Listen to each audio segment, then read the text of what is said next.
O celular vibrava sobre a bancada da cozinha, ao lado do copo de suco de laranja pela metade. Peguei-o sem vontade, vendo o nome na tela. Antônio. Oi, querido. A voz dele soava tensa com aquele eco de lugares movimentados. Acabei de pousar. A reunião no Rio de Janeiro foi adiantada. Fico até sexta-feira. Apertei o telefone com mais força. Até sexta. Mas Antônio... A Sofia está com quase 38 de febre. Passou a noite toda tossindo. Eu sei. Meu amor, eu sei. O tom dele se tornou aquele compasso rápido prático que usava para gerenciar crises. Por isso estou te ligando. Falei com o Dr. Rocha, mas ele não pode vê-la até amanhã.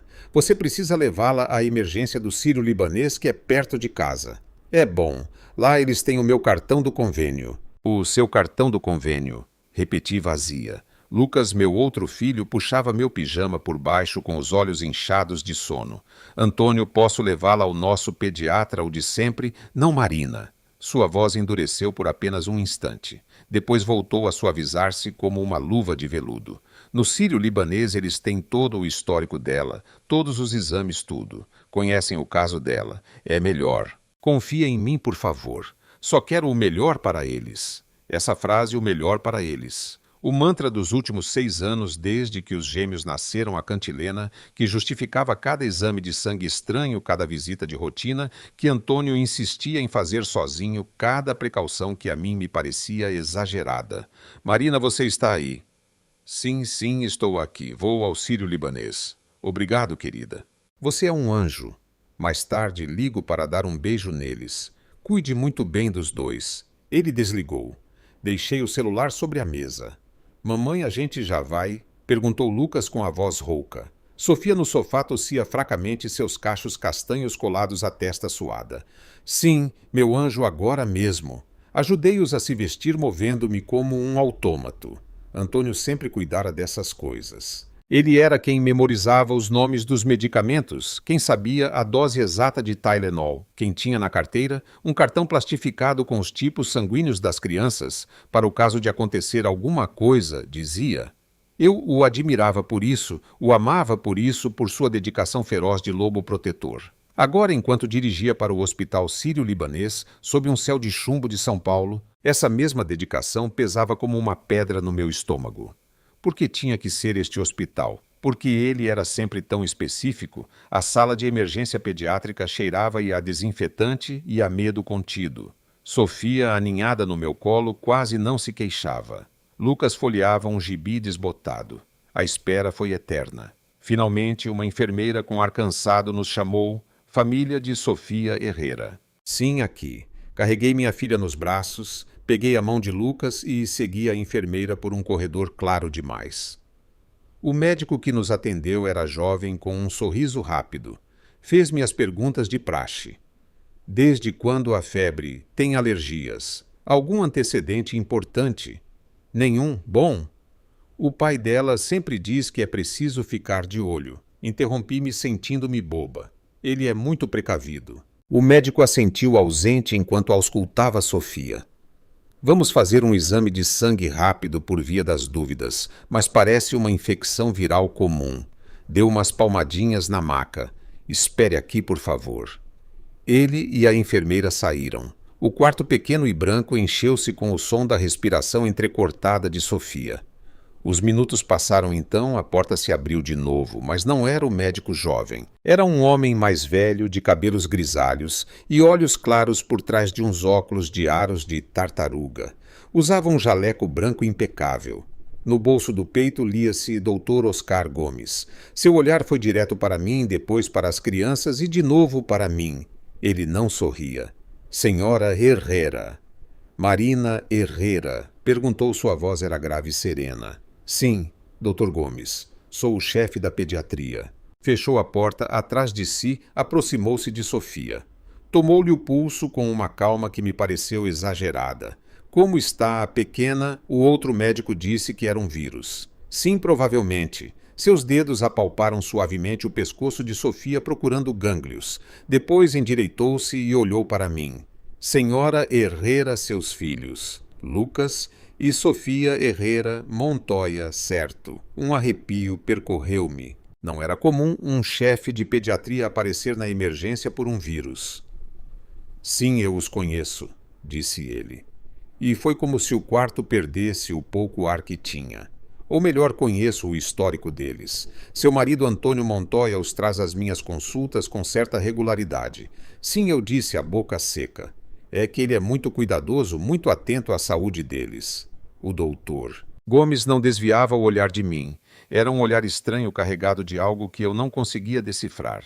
Pena, incômodo, atenção. Atento. Sim, repetiu a palavra como se a estivesse provando. Senhora Herrera, poderia sair um momento comigo? A enfermeira ficará com as crianças. Por quê? Aconteceu alguma coisa. É algo dos exames. Levantei-me, o coração galopando. Não. Os exames sairão em alguns minutos. É para falar de um assunto administrativo do seu convênio. Será só um momento. Seu tom era profissional, mas seus olhos me imploravam. Siga-me, diziam, por favor. Olhei para Lucas, que me observava com curiosidade, e para Sofia com as pálpebras semicerradas. A enfermeira entrou naquele instante com um sorriso forçado. Eu fico com eles? Não se preocupe. Não havia opção. Saí atrás do Dr. Gomes, que caminhava rápido pelo corredor, dobrando esquinas até chegar a uma sala pequena sem janelas, que parecia um escritório auxiliar. Entrou e fechou a porta. Sente-se, por favor, indicou uma cadeira. Doutor, o que está acontecendo? O senhor está me assustando. Ele sentou-se à minha frente, do outro lado da mesa metálica, juntou as mãos sobre a superfície, respirou fundo. Senhora Herrera, o que vou lhe dizer é de uma gravidade extrema e preciso, que acredite em mim. Não tenho tempo nem como florear. Fez uma pausa, seus olhos cravados nos meus. Seu marido Antônio Montoya está usando este hospital e o meu departamento para levar a cabo um plano. Um plano que diz respeito aos seus filhos. O mundo parou. Um plano.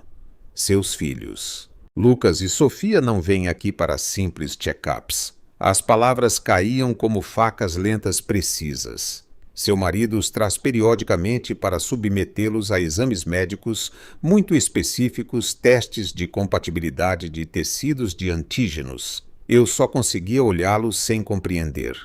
Compatibilidade para quê? O Dr. Gomes inclinou-se para a frente, baixando a voz a um sussurro áspero. Para um transplante, senhora Herrera. Seu marido os está preparando como doadores. O ar se tornou espesso, não entrava nos meus pulmões. Isso é impossível. Eles não têm. Não há ninguém.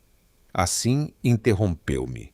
E sua voz agora soava carregada de uma fadiga imensa. Há outro menino, um menino de 8 anos, chamado Miguel.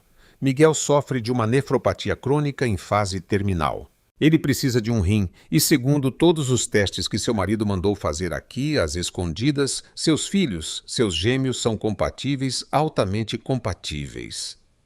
Senti que o chão se abria, que a cadeira desaparecia sob mim. Miguel? Quem é Miguel? O médico passou a mão pelo rosto. Miguel é filho do Antônio, seu filho biológico de um relacionamento anterior ao seu. Um golpe surdo no peito. Um zumbido nos ouvidos. Antônio não. Ele não tem outro filho. É impossível. Tem sim, senhora Herrera. A mãe se chama Isabel. Moram em Salvador. Antônio os sustenta, os visita e há anos busca uma solução para Miguel. Uma solução que encontrou quando seus gêmeos nasceram. Ele se calou, deixando que o veneno de suas palavras se espalhasse pelo meu sangue. No início, eram apenas doadores de sangue, de medula, uma reserva viva. Mas a doença de Miguel progrediu. Agora ele precisa de um rim e seu marido tem a intenção de usar um dos seus filhos para doá-lo. Não. A palavra me saiu como um grito sufocado. Isso é loucura. É ilegal. São crianças. Sim, é ilegal. É monstruoso. Assentiu ele com os olhos cheios de algo que finalmente identifiquei. Piedade. Mas seu marido é um homem poderoso com recursos. Ele tem manipulado laudos, pressionado funcionários, pagado. Apenas alguns poucos aqui sabem a verdade completa. E estamos presos entre nosso juramento, o medo de represálias e a consciência. Levantei-me cambaleando. Você sabia e não fez nada. Eu tentei fazer algo, replicou ele também de pé, com um brilho de raiva na voz. Mas as provas são circunstanciais sem o seu testemunho. Seu marido tem os papéis da guarda. É ele quem assina as autorizações. Até hoje você nunca tinha vindo com eles. Era sempre ele. Sempre. Aproximou-se. Hoje, quando vi seu nome na lista de espera, soube que era minha oportunidade e minha obrigação. As imagens se acumulavam em minha mente. Antônio anotando cada pequeno arranhão das crianças. Antônio insistindo que fossem ao médico por um simples resfriado. Antônio levando-os sozinho àquelas consultas especiais, das quais nunca me mostrava os relatórios. São apenas protocolos Marina para a segurança deles. Sua obsessão com a dieta deles, com sua saúde de ferro, para que estejam fortes, para que estejam saudáveis, para que estejam prontos. O tipo sanguíneo, murmurei, lembrando do cartão plastificado. Ele os tem sempre à mão porque são doadores universais, para o Miguel, confirmou o Dr. Gomes com amargura. Tudo foi calculado, desde o início. Uma náusea feroz subiu pela minha garganta. Agarrei-me à beira da mesa. E a mãe Isabel, ela consente com isso? O médico fez um gesto vago de impotência. Não sei ao certo. Sei que ela depende economicamente dele e que está desesperada para salvar seu filho. O desespero nubla o julgamento, senhora Herrera. O corredor lá fora era um túnel de luz branca e sons abafados. Em um daqueles quartos meus filhos esperavam. Meus filhos. Meu Lucas com sua risada de sininho minha, Sofia com suas perguntas intermináveis. Não eram meus filhos, eram peças de reposição. Um seguro de vida para outro menino, o filho de outra mulher, a mulher que ele realmente amava, a quem nunca havia deixado. É tudo mentira, sussurrei mais para mim do que para ele. Os aniversários, as férias em Angra, as noites, tudo era para isso, para guardá-los em uma caixa em perfeito estado, até que sua verdadeira família precisasse deles. O Dr. Gomes pôs a mão no meu ombro, um contato profissional breve. Sinto muito, sinto infinitamente, mas agora você sabe. E agora pode fazer algo. O quê? Perguntei. E minha voz soou como o estalar da geada. Denunciá-lo, ele é o pai deles. Tem direitos. É um advogado excelente. Vai fazer parecer que estou louca. Tenho provas, documentos aqui neste hospital. Eu posso ajudá-la a consegui-los, com discrição. Mas você precisa de um advogado bom e precisa proteger seus filhos. Agora mesmo. A porta se abriu bruscamente. Era a enfermeira com os olhos arregalados. Dr. Gomes, os exames da menina estão normais. É um vírus. Como o senhor disse, podem ir. O doutor e eu nos olhamos. Em seus olhos vi a mesma urgência gelada que devia haver nos meus. Sim, disse ele, recuperando seu tom profissional. Podem ir, senhora Herrera. Vou dar a alta e a medicação. Ao dizer alta, seu olhar me ordenou. Vá embora, coloque-os em segurança. Caminhei de volta ao quarto como uma sonâmbula. Sofia estava sentada na maca pálida, mas com o melhor aspecto. Lucas me mostrou um desenho que havia feito.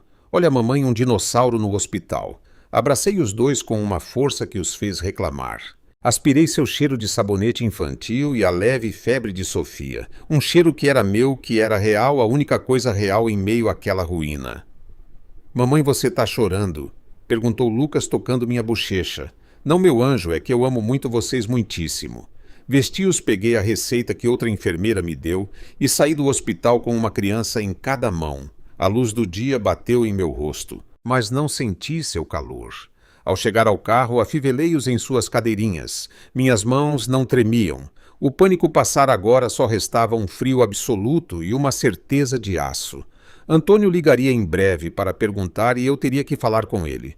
Com a mesma voz de sempre, a voz da Marina, que ele achava que conhecia, a Marina ingênua, a esposa confiante. Mas essa mulher havia morrido naquele escritório sem janelas. Em seu lugar, outra havia subido no carro ligado à ignição e olhado para seus filhos pelo retrovisor.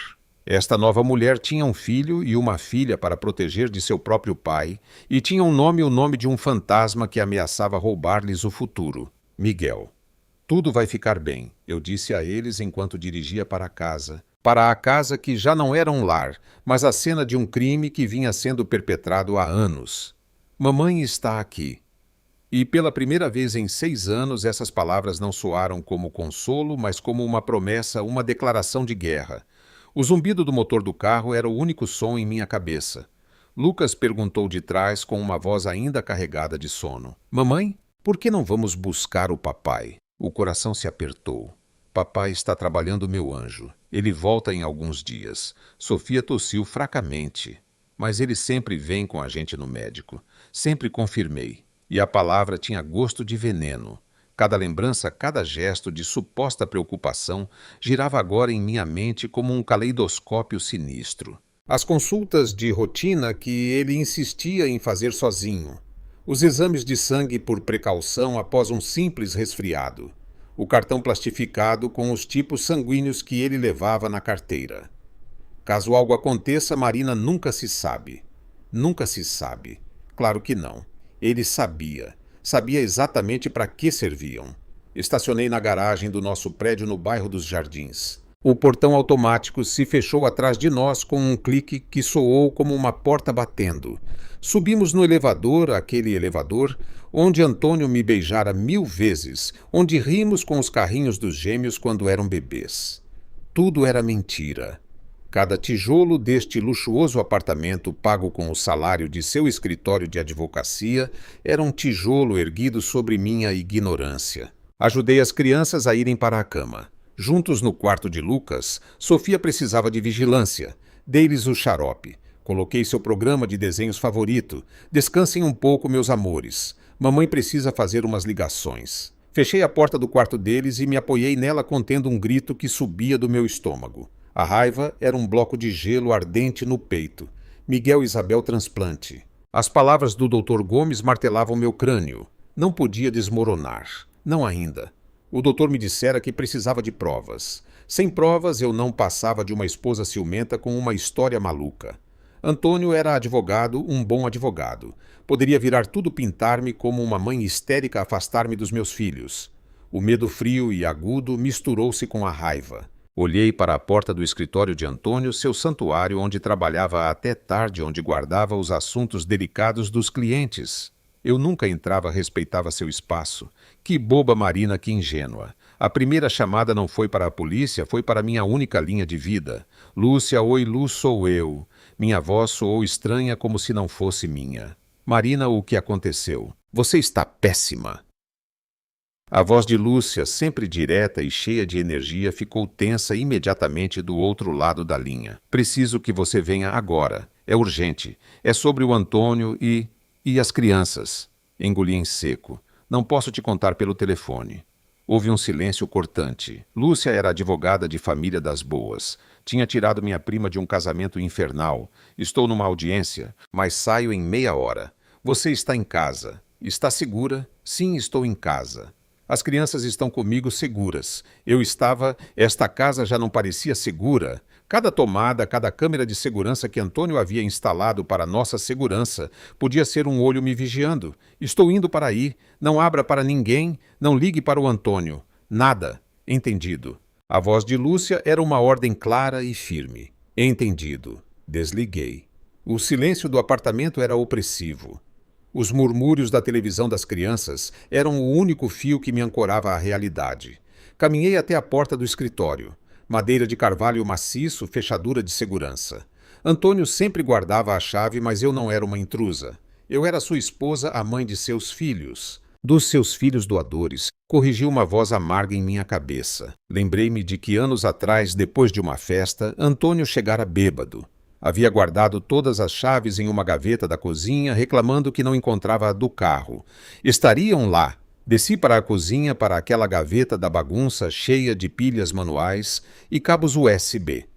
Revirei o caos com os dedos trêmulos. Nada. Ia desistir quando no fundo debaixo de um carregador velho senti o frio do metal. Um chaveiro simples com 2 chaves. Uma era pequena, tipo de escritório, a outra maior, quadrada. Peguei-a.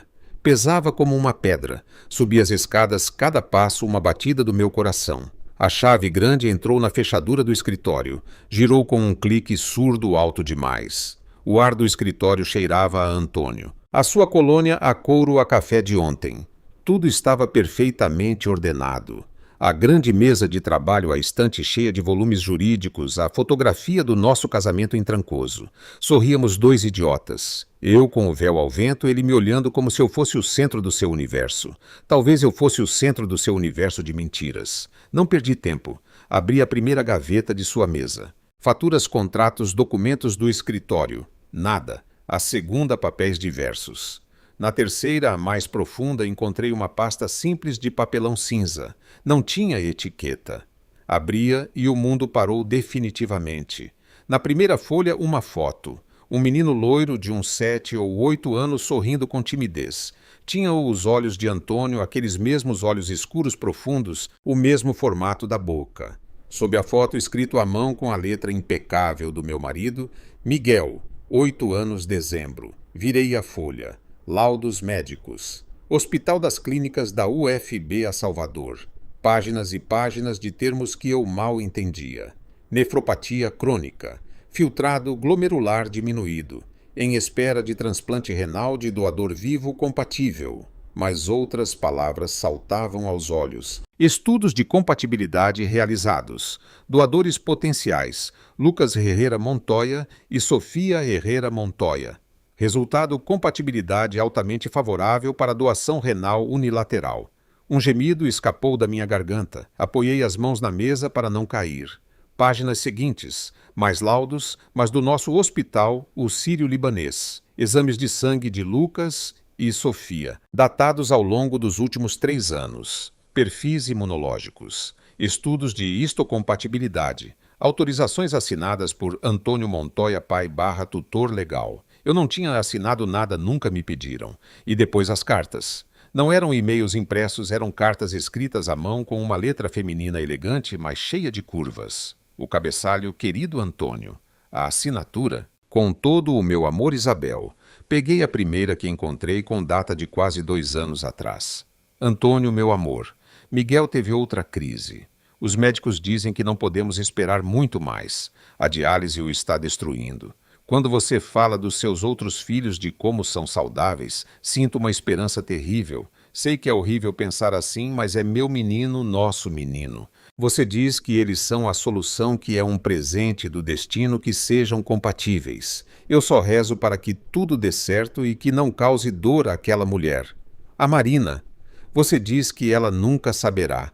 Confio em você. Sempre confiei em você desde que éramos jovens, e sua família nos separou. Você é minha força. Te amo, Isabel. Cada palavra era uma facada. Seus outros filhos, aquela mulher. A Marina. Nosso menino. O amor, a cumplicidade, a história compartilhada que transbordava de cada linha a história que ele me negara. Uma relação juvenil sem importância. Dissera-me uma vez, descartando-a com um gesto. Nada importante, apenas o amor de sua vida, apenas o filho de sua vida. Virei as páginas. Mais cartas, mais laudos médicos de Miguel, faturas de tratamentos. De um apartamento em Salvador, de um colégio particular, tudo pago de uma conta que eu não conhecia. E então, um documento que me gelou o sangue. Era um rascunho rabiscado na letra de Antônio. Um plano, um cronograma. Fase-o manter ótimo, estado de saúde de ele, e esse dieta, exercício, revisões. Fase 2. Aprofundar estudos de compatibilidade aos 7 anos de idade, ideal para avaliação pré-transplante. Fase 3. Preparar narrativa para Marina, doença repentina de ele / esse necessidade de cirurgia menor que justifique extração. Fase 4. Coordenar com equipe médica de confiança em Salvador. Assegurar anonimato. Compensação econômica. Fase 5, pós-operatório. Cuidados extremos para ele / esse e para M. Realocação. Ele não tinha chegado à fase 3. Ainda não, mas estava ali escrito frio calculado. Meu marido estava planejando há anos roubar um rim de um dos meus filhos, arrancar um órgão. E havia um ponto que dizia: extração dos 2, máxima compatibilidade. Os 2. Ele ia deixar meus 2 filhos mutilados? Ou ia escolher um qual, Lucas mais forte, Sofia mais delicada? A náusea foi física violenta.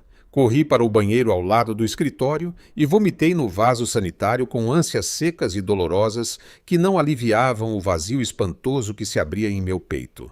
Quando consegui me levantar, olhei-me no espelho. Uma mulher pálida com os olhos injetados de sangue devolveu-me o olhar. A esposa de Antônio, a mãe dos doadores perfeitos. A campainha da porta me fez dar um salto, um toque insistente. Então o celular vibrou no meu bolso. Era Lúcia. "Abre, Marina, sou eu." Corri para a porta. Destranquei as fechaduras com mãos desajeitadas. Lúcia entrou como um furacão com seu terninho cinza e sua bolsa de trabalho sempre pronta para a batalha. Olhou para mim e, sem dizer uma palavra, me abraçou com força. "Me conta tudo", sussurrou. Não consegui falar. Apenas apontei com um dedo trêmulo para o escritório. Levei-a até lá, mostrei-lhe a pasta aberta sobre a mesa. Vi seu rosto profissional sempre sob controle transformar-se primeiro em incredulidade, depois em concentração absoluta enquanto virava as páginas e finalmente em uma raiva fria e lúcida. "Marina", exalou deixando uma carta sobre a mesa. Isso é premeditação, é conspiração para lesão corporal gravíssima, é intenção de tráfico de órgãos de menores. Isso é cadeia." "Cadeia?" Repeti atordoada. "Mas ele é o pai deles. Tem direitos. É advogado Lu. Tem contatos. Vai dizer que são falsificações, que estou louca." Lúcia me segurou pelos ombros. "Escuta. Você não está louca." Isto bateu na pasta com o dedo. "Isto é a loucura. Isto é criminoso. Ele tem tudo aqui. Cartas da amante, laudos médicos do filho secreto, exames dos seus filhos." E isto pegou a folha com o plano. "Este é o golpe de misericórdia dele. Esta é a prova da intenção. É um mapa do crime." Sentou-se na cadeira de Antônio, a que fora seu trono de mentiras, e tirou seu tablet. "Vamos fazer isso passo a passo. Primeiro estes documentos. Precisamos de cópias, não melhor fotografias, muitas bem nítidas. Com o celular. Eu vou tirar. Você está muito abalada. Depois os originais voltam exatamente para onde estavam. Ele não pode perceber que estivemos aqui. Voltar a colocá-los." "Por quê?" perguntei apavorada. "Porque se os tirarmos, ele vai notar e pode tomar providências. Poderia tentar levar as crianças antes que possamos agir. Temos que ser mais espertos. Fotografamos tudo. Depois, com as fotos, vamos a um cartório. Hoje mesmo, para autenticar a data e a procedência. Você diz que os encontrou hoje na mesa dele, enquanto procurava um documento do seguro das crianças. É crível. Enquanto falava, já estava tirando fotos nítidas página por página com o celular. Segundo as crianças, não podem ficar aqui. Você tem alguém, sua irmã Helena. Sim, mas ela mora em Campos do Jordão. Não me importa. Leve-os para lá hoje mesmo. Agora. Diga que foi um susto, que Sofia precisa mudar de ares, o que for, mas eles têm que estar fora do alcance imediato dele. Antônio volta na sexta. Temos até então para preparar a jogada. E se ele ligar, se quiser falar com eles, você diz a verdade, que Sofia está doente, que você os levou para a casa da sua irmã para se recuperarem num ambiente mais tranquilo. Não dê mais explicações. Você tem que parecer normal, Marina. É o mais difícil. Você tem que ser a de sempre." Olhou para mim e sua expressão se suavizou por um instante. "Você acha que consegue fazer isso?" Antes que eu pudesse responder, meu celular vibrou sobre a mesa. A tela brilhou com uma foto. Antônio e eu sorrindo com os gêmeos nos braços na praia em Angra. A ligação era dele. Lúcia e eu trocamos um olhar. Ela assentiu com os olhos arregalados. "Calma, respira. Você consegue." Deslizei o dedo para aceitar a chamada e ativei o viva-voz. "Oi, querido." Minha voz soou estranhamente normal, como se saísse de um alto-falante dentro da minha cabeça. "Marina, como está minha princesa?" E o Lucas, sua voz era quente e familiar, o mesmo tom com que me dissera: "Eu te amo 1000 vezes." Sofia está melhor. A febre baixou. Deram um xarope para ela. Lucas está bem vendo TV. Cada palavra era um esforço sobre-humano. Menos mal. E no hospital, tudo bem, te atenderam rápido. Havia uma atenção sutil sob sua pergunta. Não perguntava pelos sintomas. Perguntava pelo hospital. Pelo doutor. Sim, tudo bem. Um médico jovem muito amável. Depois passou o chefe, o Dr. Gomes, acho, só para ver se tudo estava em ordem. Deixei um fio de suspeita muito fino vazar na minha voz. Ele parecia te conhecer. Disse que você tem sido muito diligente com as consultas das crianças. Um silêncio breve e elétrico do outro lado da linha. Então, sua voz um pouco mais rápida. Ah, sim, o Dr. Gomes. Um excelente profissional. Fico feliz que ele tenha atendido bem vocês. Deu alta. Sim, estamos em casa. Perfeito. Estou com saudades. Sexta-feira eu volto e trago presentes. Vou comprar para as crianças aqueles brinquedos de super-heróis que eles queriam. Seu tom era doce e paternal. O tom de um homem que planejava arrancar-lhes um rim. Eles vão adorar, eu disse, olhando fixamente para a pasta aberta. Antônio, vou levar as crianças para a casa da Helena por uns dias. Com isso da febre e o susto, acho que uma mudança de ares vai fazer bem para eles. E para mim também. Outro silêncio mais longo desta vez. Para Campos do Jordão. Agora, Marina, não sei se é uma boa ideia. Sofia está convalescente. Helena é enfermeira Antônio. Ela estará mais bem cuidada lá do que aqui comigo sozinha. E eu preciso respirar. Foi um dia exaustivo. Injetei um tremor na minha voz, o tremor da mulher cansada e preocupada que ele esperava ouvir. Ele cedeu. Era mais fácil ceder do que investigar. Você tem razão, querida. O que você precisar. Mas não demore muito. Sexta-feira quero ter toda a minha família em casa. Toda a minha família. A frase tinha um novo significado, obsceno. Claro, até sexta. Te amo. As palavras queimaram minha língua. Eu mais. Cuide-se. Desligou. Deixei o celular na mesa. Minhas mãos tremiam incontrolavelmente. Lúcia me envolveu com um braço. Você foi muito bem. Perfeita. Agora faça as malas com o essencial. Nós duas vamos. Primeiro ao cartório, depois para Campos do Jordão. Eu dirijo. Olhei para o corredor, para o quarto dos meus filhos, para as duas vidas inocentes que dormitavam sem saber que seu pai era sua maior ameaça. O amor que eu sentira por Antônio havia se transformado em algo diferente, em um propósito frio e sombrio. Vamos, eu disse, e minha voz já não tremia. Vamos ganhar esta guerra. A estrada para Salvador se desenrolava como uma fita cinza sob um céu de chumbo. Eu não dirigia, era Lúcia quem realmente estava no comando. Seu Renault cinza engolia quilômetros com determinação enquanto ela repassava a estratégia pela enésima vez. O primordial é que você não deixe a máscara cair, Marina. Você não vai lá para enfrentar uma rival. Vai falar com outra vítima. Uma vítima que pode ter a chave para afundar o Antônio. Eu olhava pela janela vendo a paisagem mudar. O verde se tornando mais intenso. E se ela bater a porta na minha cara, ou se ligar para o Antônio assim que me vir... Lúcia fez um gesto de impaciência. É por isso que não avisamos. Chegamos, tocamos a campainha e entramos rápido. Pelas cartas, essa mulher está assustada e com a corda no pescoço. Não lhe convém um escândalo. Você é a esposa legítima a que tem o poder legal. Se ela for esperta, vai te ouvir. Se ela for esperta, ressoou no carro.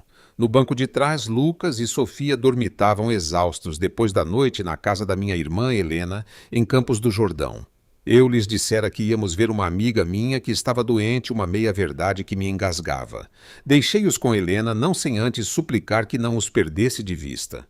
É o Antônio, eu dissera sem entrar em detalhes. O pânico em seus olhos foi suficiente. Minha irmã solteira e prática como só ela apenas assentiu.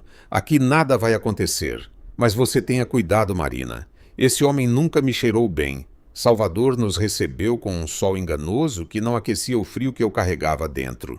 O bairro do Rio Vermelho fervilhava de vida com terraços cheios e roupas estendidas em varandas estreitas. Estacionamos em frente a um prédio dos anos 60 com a fachada descascada, mas com vasos de flores nas varandas. O número 14.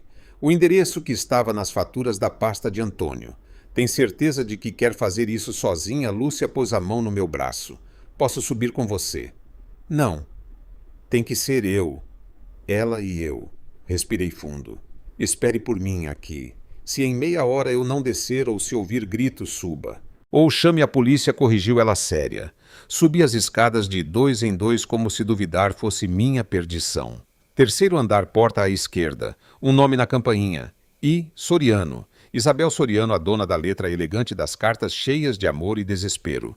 A outra mulher. Toquei a campainha. Lá dentro ouvi passos apressados, a voz de um menino perguntando algo e depois o ruído de vários ferrolhos. A porta se abriu alguns centímetros, presa por uma corrente. Era ela, mais magra do que nas fotos borradas que eu vira entre os papéis de Antônio, com o cabelo loiro preso num coque desleixado e olheiras profundas que nem a maquiagem conseguia esconder. Usava jeans e uma camiseta larga. Seus olhos de um azul claro arregalaram-se ao me reconhecer. Não havia dúvida de que sabia quem eu era. Antônio devia ter fotos minhas e das crianças em seu celular em sua outra vida. Quem é disse, e sua voz era um fio tenso. Isabel Soriano. Sou Marina Herrera. Preciso falar com você. Agora? Ela ficou ainda mais pálida, se é que era possível. Não. Não é um bom momento. Miguel tem 8 anos, sofre de nefropatia crônica em fase terminal, e meu marido Antônio Montoya é o pai dele. Soltei as palavras como disparos claras e frias. Posso falar aqui no corredor, ou podemos fazer isso lá dentro, mas eu lhe garanto, nós vamos conversar. A corrente rangeu. A porta se abriu. O apartamento era pequeno, arrumado, mas com aquela desordem vital de um lar com uma criança doente. Brinquedos médicos ao lado dos de ação, frascos de remédios, numa prateleira um cheiro tênue de desinfetante. E no sofá envolto em um cobertor estava ele, Miguel. Era como ver Antônio com 6 anos a menos. Os mesmos olhos escuros, a mesma curva da sobrancelha, a mesma forma da boca. Mas neste menino tudo era mais pálido, mais frágil. Ele me olhou com curiosidade e sem medo. Mamãe, quem é? Perguntou com uma voz suave. É uma amiga do papai, meu anjo, disse Isabel, e a mentira lhe saiu com uma fluidez que me doeu. Miguel, por que você não vai para o seu quarto terminar o quebra-cabeça? Mamãe precisa falar um momento com a senhora.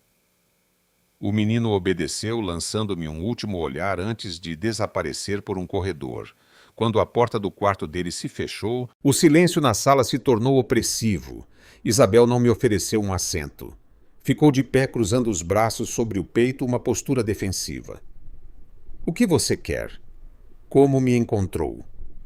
Antônio não é tão cuidadoso quanto pensa. Ele tem uma pasta em seu escritório com cartas, fotografias, laudos médicos. Observei como cada palavra a fazia encolher-se um pouco mais. Eu sei da doença do Miguel. Sei que o Antônio é o pai dele. E sei o que ele planeja fazer com meus filhos. Ela fechou os olhos por um instante. Quando os abriu, havia lágrimas de raiva ou de medo ou de ambos. Você não tem o direito de vir aqui me julgar. Você não faz ideia. Eu não faço ideia. Interrompi e o rancor me saiu como uma torrente. De que eu não faço ideia, Isabel. De que meu marido mentiu para mim durante todos esses anos. De que ele se casou comigo, talvez só para ter filhos saudáveis que pudessem servir de reposição para o dele. De que meus filhos, meus bebês, foram tratados como gado, como peças de reposição sem que eu soubesse. Disso eu não faço ideia. Você tem tudo. Estourou ela e sua voz quebrou. Tem um marido, uma casa, filhos saudáveis. Eu só tenho o Miguel e ele está morrendo. Antônio é a única coisa que temos. Ele é o pai. Tem a obrigação de ajudá-lo. Ajudá-lo sim, mas não arrancando os órgãos dos meus filhos. Baixei a voz, ciente de que o menino podia ouvir. Você aprova isso? Sabe o que implica? São crianças de 6 anos, Isabel. 6 anos. Uma nefrectomia não é tirar um dente, é uma mutilação. Riscos para a vida toda. E não para um, mas talvez para os 2, segundo as notas dele. Ela se deixou cair numa poltrona como se as pernas tivessem falhado.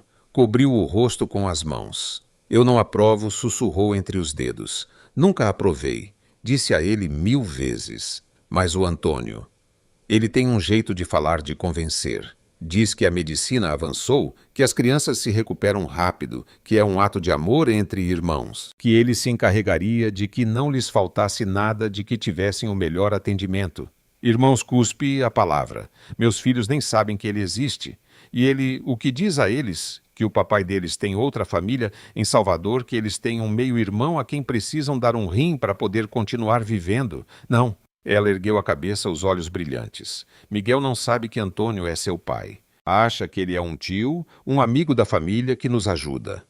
Antônio vem quando pode, traz presentes, mas não quer confundi-lo. Diz que quando ele for mais velho explicará tudo. Soltou uma risada amarga. Suponho que depois do transplante não é. A dor em sua voz era autêntica. Era a dor de uma mãe vendo seu filho sofrer. E pela primeira vez, através da minha própria raiva, vi não a amante, não a rival, mas outra mulher presa na teia de Antônio, uma teia de mentiras e manipulação. Sentei-me à sua frente na beirada do sofá. Isabel, escute. Eu não vim aqui para lhe fazer mal nem a você, nem a Miguel. Vim porque quero parar isso. Porque o que Antônio quer fazer é um crime, é monstruoso, e se ele conseguir, não só destruirá a vida dos meus filhos, mas provavelmente acabará na cadeia. E então quem cuidará de Miguel? Ela me olhou desconfiada. Ele diz que tem tudo controlado, que tem médicos de confiança, que é advogado, que sabe como mover os pauzinhos. E você acredita nele. Depois de tudo o que ele fez a nós duas, depois de mentir para você todos esses anos sobre o relacionamento de vocês, sobre o papel dele, inclinei-me para a frente. Ele mentiu para mim todos os dias. Mentiu para você durante anos, deixando-a sozinha com um filho doente. Porque ele lhe diria a verdade agora? Isabel não respondeu. Brincava com o fio de uma almofada. Miguel precisa desse rim, murmurou. Mais para si mesma do que para mim. Os médicos dizem que se ele não receber um transplante no próximo ano, as chances diminuem muito. Existem listas de doadores. Existe esperança. O que não pode ser é roubar um órgão de uma criança saudável. Não pode ser, Isabel. Minha voz se suavizou. E você sabe disso. Foi por isso que contatou o Dr. Gomes, não foi? Para que ele me avisasse se tivesse a chance. Ela ergueu o olhar surpresa. O Oscar? O Dr. Gomes lhe contou. Exato. Ele me alertou. Foi um ato de coragem e de humanidade. Agora é a sua vez. Ela tremia, era visível. O peso de anos de segredo, de medo, de desespero, tornara-se insuportável. O que você quer de mim? A verdade. Toda a verdade. Preciso que me conte tudo desde o início, como conheceu o Antônio, porque se separaram, como ele reapareceu. E preciso de provas, qualquer coisa que eu possa usar contra ele, e-mails, mensagens, gravações, qualquer coisa onde ele fale do plano com as crianças. Para quê? Para denunciá-lo, para levá-lo para a cadeia. Sua voz era um grito sufocado. Se você fizer isso, acaba a ajuda financeira. Não poderei pagar os tratamentos de Miguel. Se eu não fizer isso, Antônio tentará levar meus filhos em algum momento para umas férias, para uma visita ao médico, e quando voltarem, um deles terá uma cicatriz e um rim a menos. Você acha que depois disso, Antônio continuará ajudando-a ou se livrará de você com a consciência tranquila porque já pagou sua dívida com seu primeiro filho? Vi-a estremecer. Ajude-me a pará-lo, Isabel, e eu juro que não a deixarei sozinha. Ajudarei o Miguel. Contratarei advogados, procurarei fundações, o que for preciso. Mas primeiro vamos parar o Antônio. Longos minutos se passaram. Só se ouvia o tic-tac de um relógio de parede e o som distante da televisão do quarto do menino. Isabel lutava consigo mesma, com sua lealdade a um homem que a usara com seu medo, com seu amor de mãe. Finalmente levantou-se e caminhou até um pequeno móvel. Tirou uma caixa de madeira simples, daquelas usadas para guardar lembranças. Colocou-a sobre a mesa de centro e a abriu. Eu não guardo coisas no computador por causa do Antônio. Bom caso ele olhasse. Sua voz era um sussurro. Tirou um maço de cartas mais grosso que o que eu tinha. Estas são todas as dele. Desde que ele voltou para a minha vida quando Miguel tinha 3 anos e foi diagnosticado. Em cima colocou um celular antigo, daqueles que não são smartphones. E neste telefone há gravações. Chamadas. No começo eu as fazia porque gostava de ouvir a voz dele quando ele não estava. Depois comecei a fazê-las por via das dúvidas, caso um dia ele parasse de me ajudar. Tem conversas sobre o dinheiro, sobre os médicos, sobre os outros filhos dele. Peguei o telefone. Era um bloco pequeno e pesado, uma arma. Gravações recentes onde ele fala do plano, ela assentiu sem me olhar. A última é de 2 semanas atrás. Perguntei-lhe diretamente, Antônio, e se as crianças, os gêmeos, não quiserem, e se a mãe deles descobrir?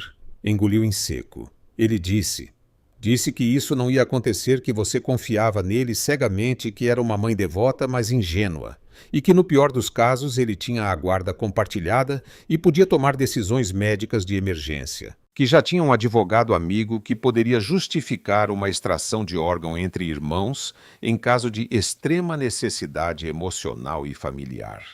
O ar se gelou em meus pulmões. Ingênua.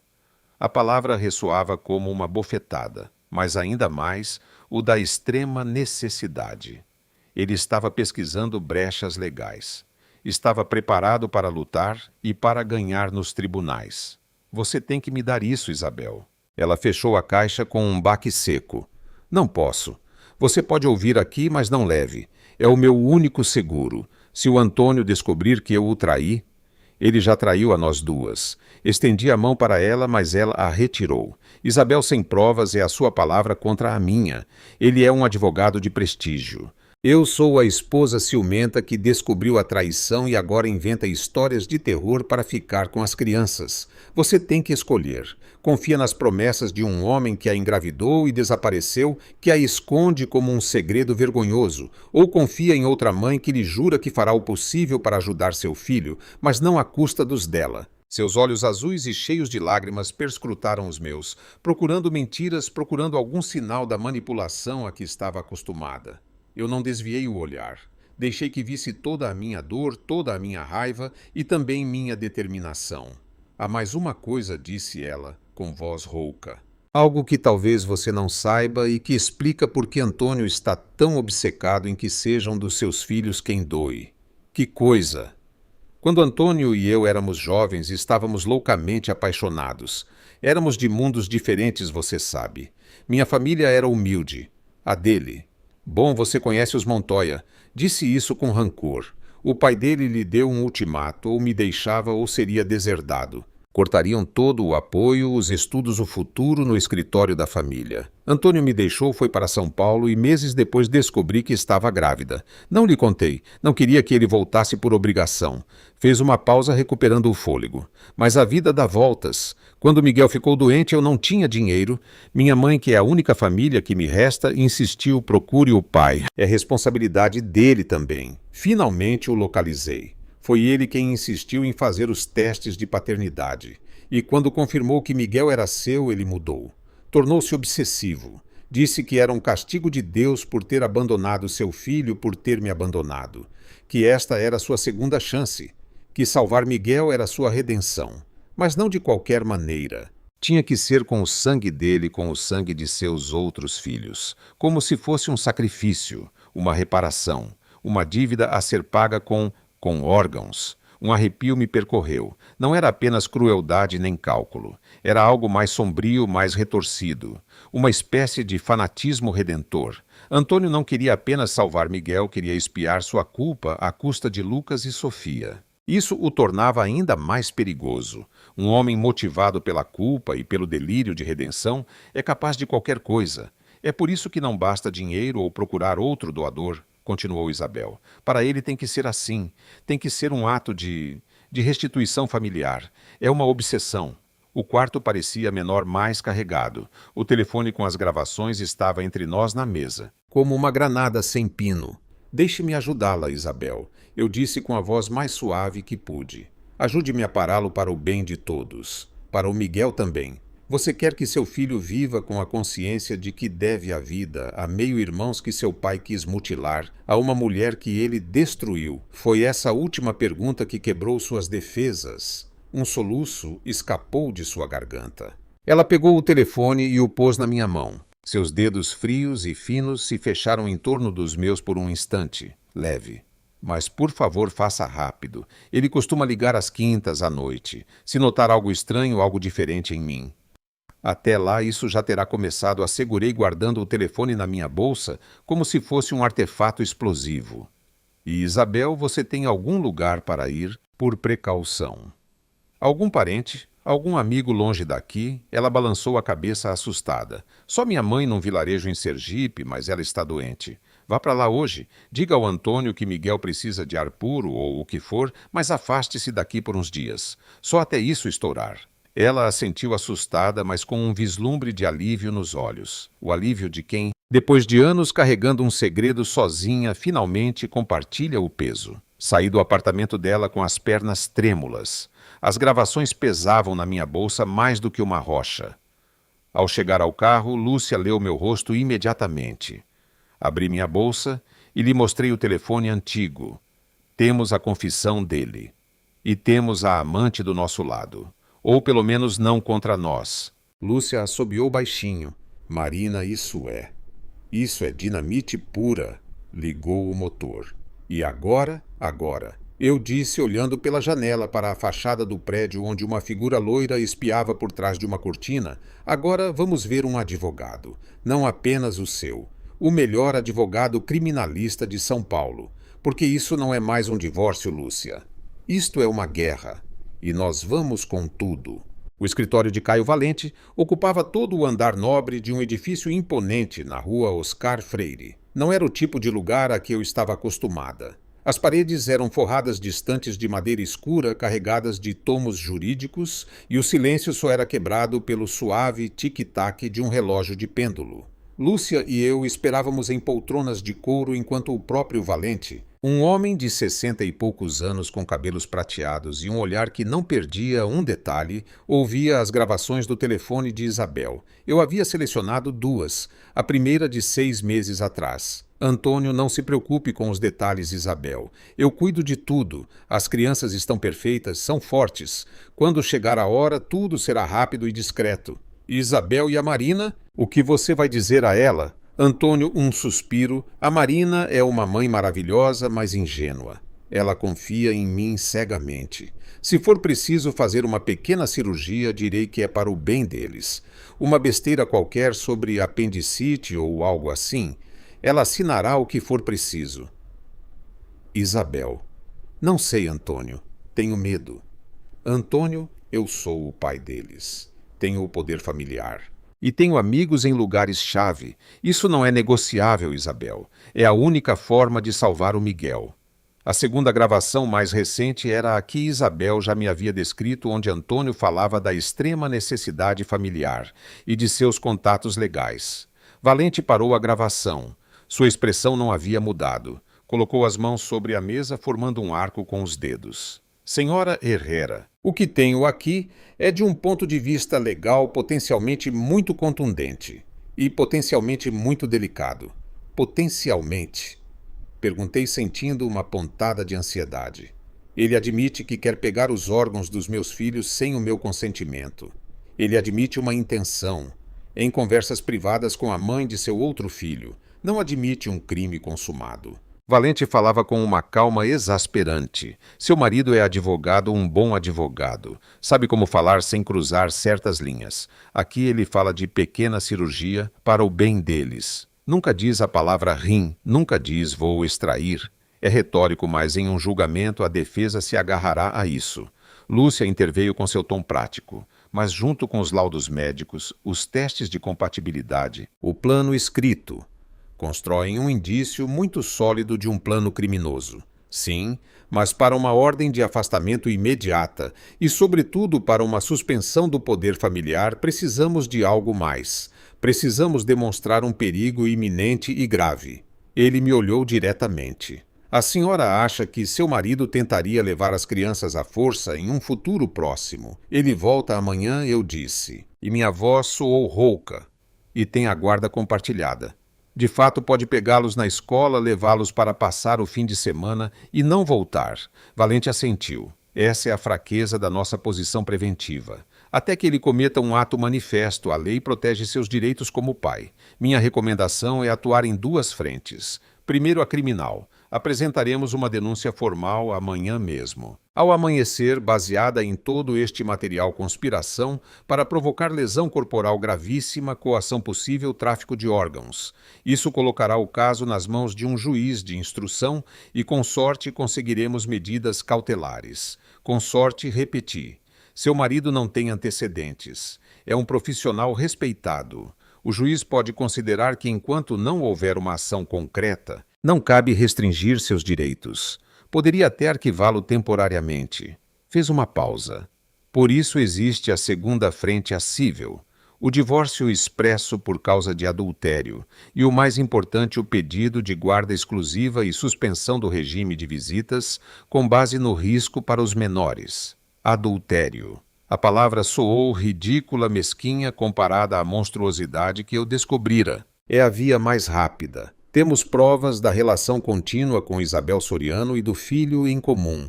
Isso, unido ao ambiente de engano e manipulação que ele criou, nos dá base para pedir a guarda. Mas, de novo, não é automático. Um juiz de família, Pedicídio Bolchaí, poderia conceder a ele um regime de visitas supervisionadas, argumentando que não há provas de maus-tratos diretos às crianças. Levantei-me, incapaz de ficar quieta. O que o senhor quer dizer com não há provas? O que ele planeja não é maus-tratos, é uma mutilação planejada. Planejada, senhora Herrera, não executada. Valente também se levantou com uma expressão de genuína compaixão que por alguma razão me fez sentir ainda mais vulnerável. Compreendo sua angústia, é uma situação espantosa, mas o sistema legal é lento e, muitas vezes, cego para o que não é um fato consumado. A tática do seu marido, se ele for tão esperto quanto parece, será minimizar tudo. Dirá que são especulações de uma esposa ciumenta que acaba de descobrir sua traição, que os exames médicos são precauções exageradas de um pai, preocupado que o plano eram apenas anotações de um homem desesperado para salvar seu outro filho, mas que nunca pretendeu levá-lo a cabo. E as gravações, ele as impugnará. Dirá que estão fora de contexto, que são fruto da pressão de Isabel, que suas palavras foram mal interpretadas. É a palavra dele e a da amante contra a dele. E ele é Antônio Montoya, advogado do prestigioso escritório Montoya e Associados. O peso da realidade começava a me esmagar. Eu imaginara que com as provas em mãos, tudo seria rápido e justo. Mas Valente me pintava um cenário de trincheiras legais, de recursos, de batalhas que poderiam se arrastar por meses, anos, tempo durante o qual Antônio continuaria tendo acesso aos meus filhos. Então, o que fazemos? Perguntou Lúcia, dando voz à minha desesperança silenciosa. Fazemos tudo. E fazemos já. Amanhã a senhora Herrera não estará em casa quando ele voltar. As crianças ficarão com sua irmã em Campos do Jordão por tempo indeterminado. Apresentaremos a denúncia criminal na primeira hora e, simultaneamente, a ação de divórcio e medidas provisórias urgentíssimas. Inundaremos o fórum. Criaremos tanto barulho que o juiz não terá outra escolha a não ser agir com cautela, pelo menos até que os fatos se esclareçam. É uma estratégia de choque. E se não funcionar, sussurrei. Valente ajustou os óculos. Então, senhora Herrera terá que fazer o que todas as mães fazem quando o sistema falha. Terá que proteger suas crias com as próprias mãos e esperar que ele cometa um erro. Saímos do escritório com uma pasta cheia de formulários para assinar e um encontro marcado para as 8 da manhã seguinte nos tribunais do Fórum João Mendes Júnior. A noite caíra sobre São Paulo. Sentada no carro de Lúcia, olhando as luzes da cidade, estremeci. Vai dar tudo certo, Marina. O Valente é o melhor. Se alguém pode colocar o Antônio contra a parede, é ele. Lúcia tentava soar convincente. Ele disse, potencialmente, vezes demais. Apoiei a testa na janela fria. E se ele estiver certo, e se tudo o que eu tenho não for suficiente, então encontraremos mais. Ou o faremos cair na armadilha. Seu tom se tornou duro. Você esta noite vai escrever tudo. Cada lembrança, cada vez que ele levou as crianças ao médico, sem você, cada comentário estranho. Tudo. E amanhã, depois da delegacia e do fórum, você vai procurar o Dr. Gomes. Precisamos da declaração oficial dele. Que ele, como médico, testemunhe que as crianças foram submetidas a exames irregulares. Ela tinha razão. Era uma guerra de desgaste e eu mal estava aprendendo a manusear as armas. Naquela noite, no apartamento de Lúcia, enquanto ela revisava as petições, sentei-me com o meu computador. Escrevi página após página. O dia em que Antônio insistiu em levar Sofia ao hospital por um vômito, a vez em que ficou bravo porque deixei Lucas tomar um sorvete com tantos corantes, sua obsessão para que dormissem às horas exatas, para que fizessem exercício. Cada anedota vista agora através da lente da verdade tornava-se mais uma peça do quebra-cabeça sinistro. Não eram demonstrações de amor, eram protocolos de manutenção para um bem valioso. Às 11 da noite, meu celular vibrou. Antônio. Respirei fundo 3 vezes antes de atender. Oi, querido. Tudo pronto para voltar. Minha voz soou cansada. Normal. Sim, saio na primeira hora. Chego por volta das 11. As crianças estão bem, continuam em campus. Seu tom era alegre e expectante. Sim, estão bem. Helena está mimando eles. Sofia já não tem febre. Fiz uma pausa. Antônio, precisamos conversar quando você chegar. Sério. Outra pausa. Desta vez do lado dele. Aconteceu alguma coisa. Você está estranha. É que tive muito tempo para pensar com as crianças fora. Sobre nós, sobre a família que queremos. Escolhi as palavras com pinças, semeando a dúvida certa, para que ele não suspeitasse do golpe iminente, mas suficiente para justificar minha frieza posterior. Descobrir certas coisas dói. Descobrir que coisas, Marina, sua voz perdeu parte de sua calidez. Do que você está falando, de muitas coisas, de segredos. Amanhã a gente conversa. Ok, estou com muito sono? Desliguei antes que ele pudesse responder. Meu coração martelava contra minhas costelas. Era uma jogada arriscada. Se ele suspeitasse demais, poderia adiantar sua volta ou tomar outras medidas. Mas eu precisava que, ao chegar a uma casa vazia e comigo agindo de forma distante, ele pensasse numa crise matrimonial por uma infidelidade descoberta, não que eu havia desenterrado toda a sua conspiração. Que ele me subestimasse ainda era minha única vantagem. Às 6 da manhã, Lúcia e eu estávamos em frente a uma delegacia no centro. O policial que nos atendeu, um homem jovem com cara de poucas horas de sono, arregalou os olhos quando Lúcia, atuando como minha advogada, expôs o caso e mostrou cópias dos laudos médicos. Senhora, isso é muito forte. Tem provas de que seu marido tentou algo. Tenho provas de que ele está planejando e de que tem os meios. E de que meus filhos estão em perigo. Quero denunciar por conspiração para lesão corporal gravíssima e por colocar em perigo a integridade dos meus filhos. Minha voz não tremia. O medo havia se solidificado numa determinação de aço. O procedimento foi lento, burocrático. Assinei declarações intermináveis. O policial, cada vez mais sério, fez ligações. Passadas 2 horas, um delegado da Delegacia da Mulher nos recebeu em um escritório mais amplo. Ouviu as gravações, leu trechos das cartas. Sua expressão era impenetrável. Senhora Herrera, isso vai para um juiz e vai ser muito, muito complicado. Seu marido vai se defender com unhas e dentes. Eu também, eu disse simplesmente. Da delegacia, fomos direto para o fórum. Valente já nos esperava, impecável em seu terno escuro. A ação de divórcio e o pedido de medidas provisórias urgentíssimas eram 2 volumes de papel que ele depositou no guichê da vara de família.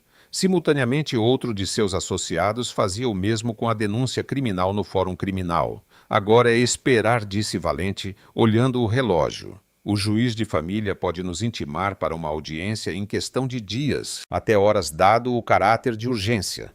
Quanto ao criminal, o juiz de instrução decidirá se aceita a denúncia e, sobretudo, se decreta medidas cautelares. Eu, pessoalmente, pedirei a proibição de aproximação dos menores e a suspensão cautelar do poder familiar. Eram 11h30 da manhã, a hora em que Antônio deveria estar pousando. Meu celular permaneceu em um silêncio inquietante. Entramos no carro de Lúcia. Ela ia me levar a Campos do Jordão para me reunir com meus filhos quando o telefone finalmente tocou. Não era Antônio. Era um número desconhecido de São Paulo. Alô, bom dia. Falo com Dona Marina Herrera, uma voz feminina profissional. Sim, sou eu. Fala aqui a secretária do Juizado de Primeira Instância Vara da Família, número 42 de São Paulo. O senhor juiz viu seu pedido de medidas provisórias urgentíssimas e, dada a natureza do exposto, convocou uma audiência para hoje às 4 da tarde. É necessário que a senhora compareça a seu advogado e, na medida do possível, a outra parte. Ele será notificado formalmente neste mesmo momento. Desliguei atordoada. Tem audiência hoje às 4. Lúcia apertou o volante. Isso é rápido, rápido demais. O que quer dizer que ou tivemos uma sorte incrível ou... Ela nem terminou a frase, mas eu entendi. Ou Antônio já estava movendo seus pauzinhos, Um procedimento tão acelerado poderia ser uma vantagem ou uma armadilha para nos pegar desprevenidas. Valente, ao ser chamado, não pareceu surpreso. Montoya deve ter ficado sabendo por seus contatos nos tribunais. Provavelmente pediu que se acelerasse para poder se defender o quanto antes e desmontar nossas acusações. Será nosso primeiro assalto. Prepare-se, senhora Herrera. Esta tarde a senhora vai ver a verdadeira cara do seu marido. A viagem a Campos do Jordão para ver as crianças foi uma viagem fantasma. Abracei-os, enchi-os de beijos. Disse-lhes que mamãe tinha que resolver uns assuntos muito importantes e que voltaria logo. Suas carinhas de preocupação partiam minha alma. Papai vem? Perguntou Lucas. Em breve, meu anjo. Em breve você o verá. Menti, sentindo o gosto amargo da palavra na boca. Às 13h30 estávamos de volta a São Paulo na sala de audiências número 7. Era uma sala pequena, sóbria, com uma longa mesa de madeira. Valente e Lúcia me flanqueavam. Eu usava a mesma blusa e calça do dia anterior. Não tivera tempo nem vontade de pensar em aparências. A porta se abriu às 4 em ponto e Antônio entrou. Estava impecável como sempre, terno azul marinho, camisa branca, uma gravata de seda discreta. Nem uma ruga.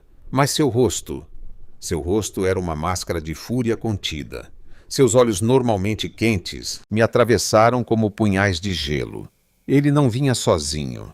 Seguia-o um homem mais jovem de aspecto tão polido e arrogante quanto ele, carregado de pastas. Seu advogado. O juiz, um homem de meia idade, com ar cansado, abriu-lhe a audiência.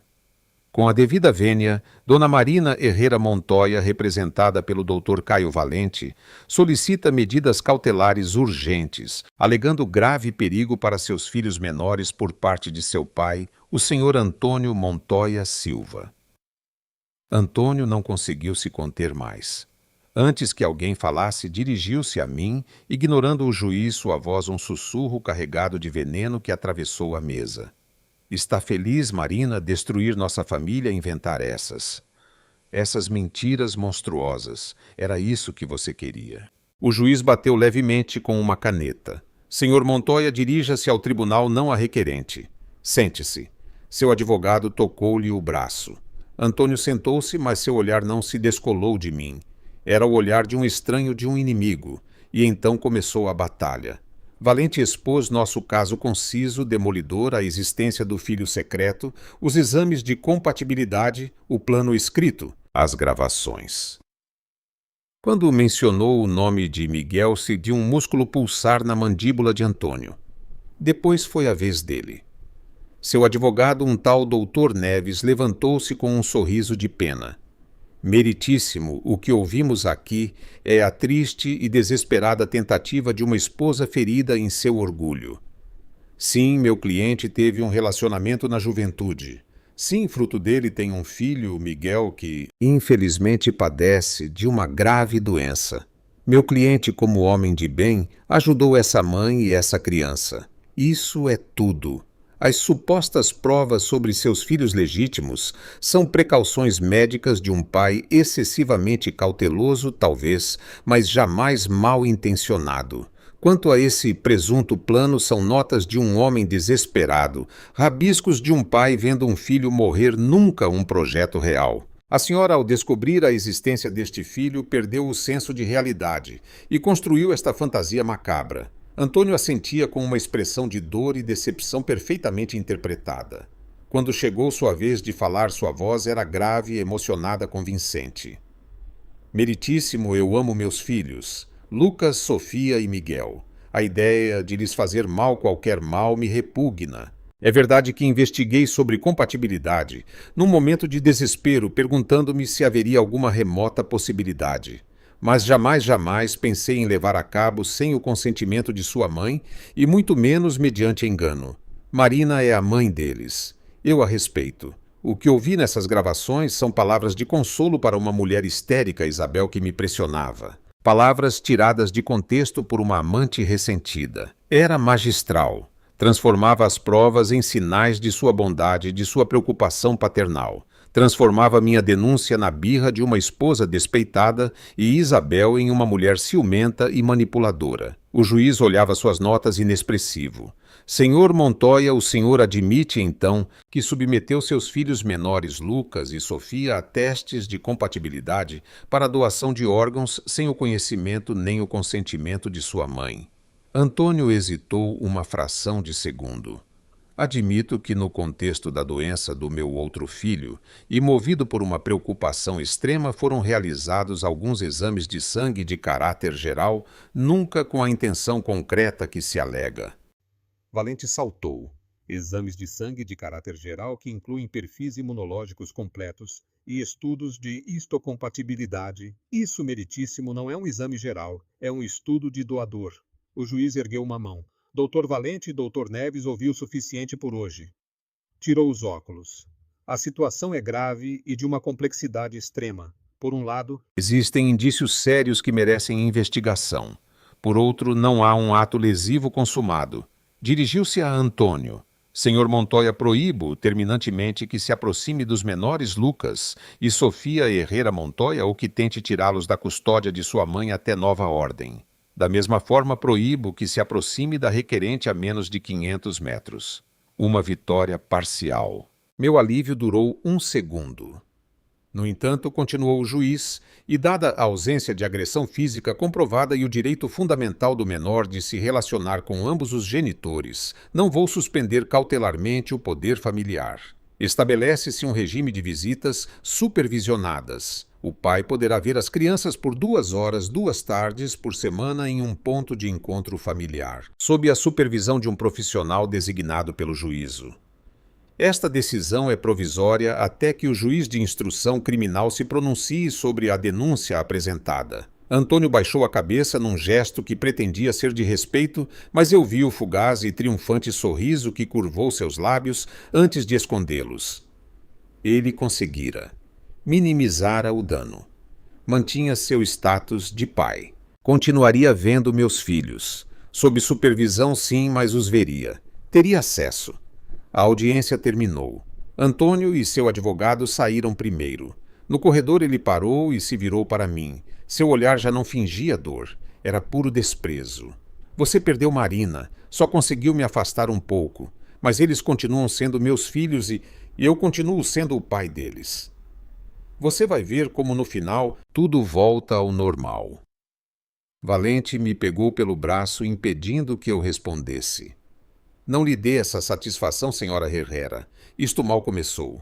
Mas ao sair para a tarde fria de São Paulo com a ordem de afastamento na mão, que não impedia que ele visse meus filhos 2 vezes por semana, não pude evitar sentir que no primeiro assalto Antônio me dera uma lição. Ele conhecia o campo de jogo. Eu mal começava a aprender as regras. E a partida agora, eu sabia, seria longa, suja e sem trégua. A sala do ponto de encontro familiar Novo Começo cheirava a desinfetante barato e a café requentado. As paredes eram pintadas de um amarelo pálido com desenhos infantis de famílias sorridentes que pareciam zombar da realidade do que ali ocorria o dilaceramento controlado dos vínculos. Eu observava por trás de um espelho unidirecional minhas unhas cravadas nas palmas das mãos. Do outro lado, numa sala carpetada com brinquedos de plástico, Antônio estava ajoelhado mostrando um quebra-cabeça para Lucas e Sofia. Usava uma camisa de linho clara sem a gravata e a armadura de advogado. Parecia apenas um pai carinhoso. A supervisora, uma mulher de meia-idade chamada Pilar, com uma expressão de neutralidade profissional, observava de uma cadeira no canto tomando notas discretas. Vê, Lucas. Esta peça vai aqui. Você tem que olhar a forma, dizia Antônio. Sua voz chegava abafada pelo intercomunicador que Pilar havia ativado para mim. Soava suave e paciente o homem que eu achava que conhecia. Papai, por que só podemos te ver aqui? Por que você não vem para casa? Perguntou Sofia com a franqueza brutal dos 6 anos. Sua voz pequena e clara me atravessou o peito.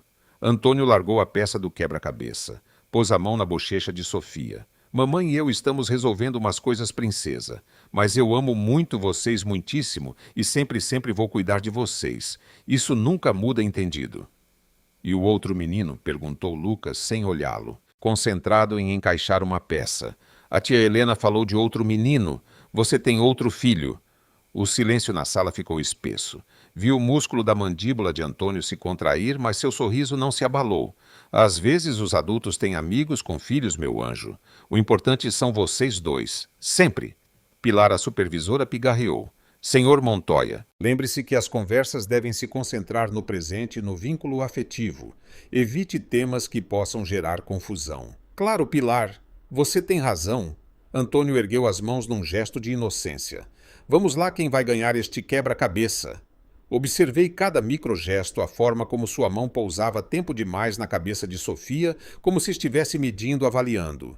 O olhar clínico e fugaz que lançou a Lucas quando este se abaixou para pegar um brinquedo. Não era o olhar de um pai, era o olhar de um técnico, avaliando um equipamento. Minhas entranhas se retorciam. A ordem do juiz que eu celebrara como uma vitória agora me parecia uma tortura cruel. 2 vezes por semana, durante 2 horas, eu tinha que entregar meus filhos a este homem. Sabendo o que ele planejava, sabendo que por trás daquela fachada havia um predador. Quando a visita terminou, Pilar trouxe as crianças para a sala de espera onde eu aguardava. Antônio ficou do outro lado da porta, mas antes que Pilar a fechasse, nossos olhos se encontraram. Não houve dissimulação, apenas um desprezo frio e puro.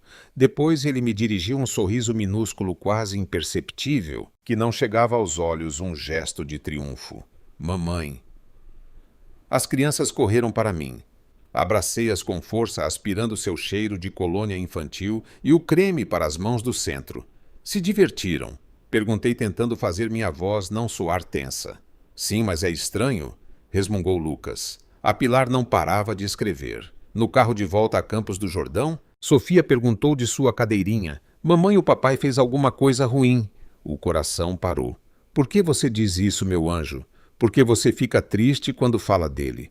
E porque a gente vem aqui com a moça que fica olhando. Eu não podia lhes contar a verdade. Não ainda. Mas também não podia continuar mentindo.